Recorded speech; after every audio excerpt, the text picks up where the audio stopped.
When Muhammad Ali died in 2016, he was accorded the equivalent of a state funeral, complete with a eulogy that featured President Barack Obama and former President Bill Clinton.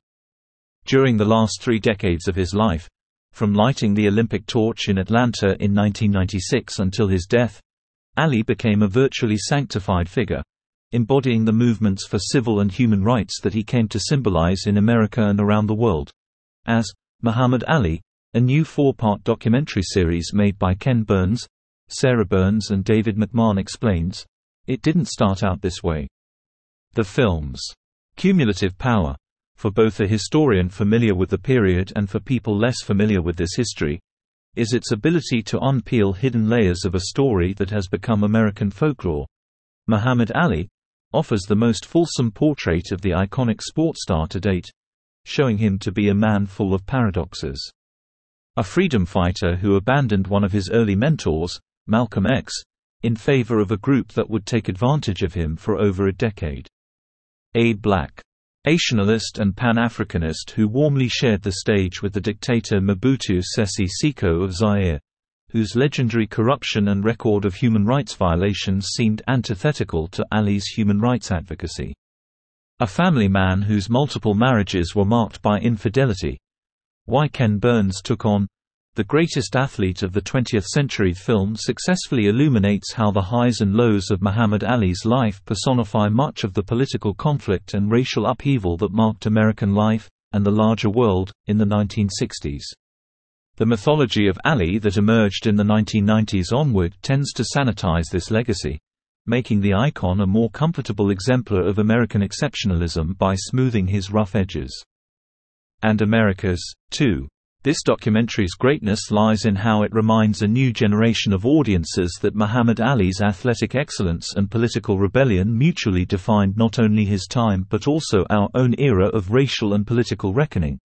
Muhammad Ali expertly locates the roots of the age of Black Lives Matter in the political storms of the 1960s.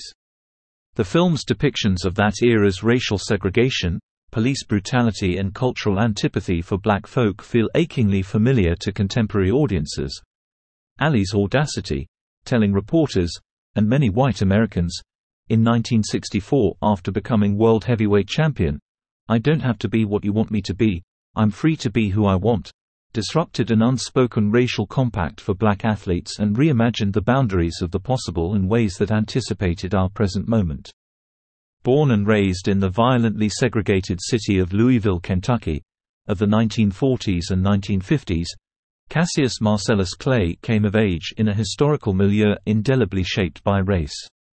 Clay was only 6 months younger than Emmett Till, whose 1955 lynching in Mississippi sent shockwaves throughout the nation, including Clay's hometown. The young Clay found a safe haven in boxing, where he displayed keen observational abilities to go along with the fastest hands in the history of heavyweight boxing. By 1960, at the age of 18, he had won an Olympic gold medal in Rome.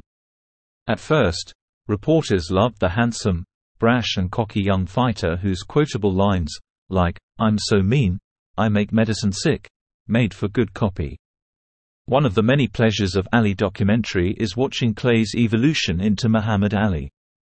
Clay had purposefully stayed out of the civil rights struggles that were increasingly making headlines during the early 1960s, better to protect his sponsors, the Louisville Syndicate, the white power brokers bankrolling his early career.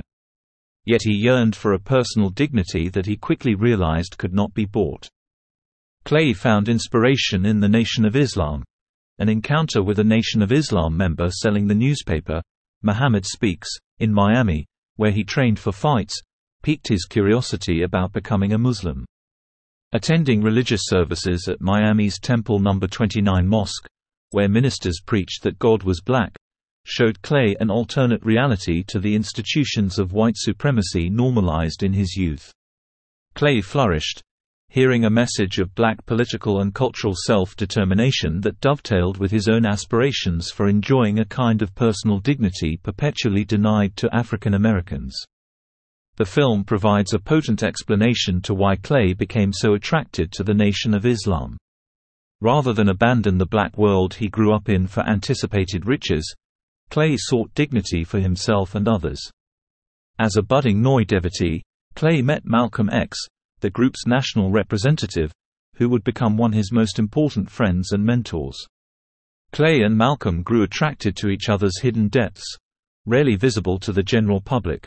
Muhammad Ali slows down the story of the young champion boxer's rise enough for us to see the risks, some would say reckless, the young Clay took in shaping his personal and professional destiny. Drawn to a religious group characterized by some mainstream journalists as black supremacists, held the potential to destroy Clay's boxing career, but he refused to back down, maintaining his religious faith as a protective shield against racist insults and threats. The film also explores Ali's eventual rejection of Malcolm X in detail, offering one example of the way in which the champ's charisma and bravado at times concealed a gift for self-preservation that could be ruthless. While guiding Ali's evolution in his identity as a black Muslim, Malcolm X was falling out with the leader of the National of Islam, Elijah Muhammad.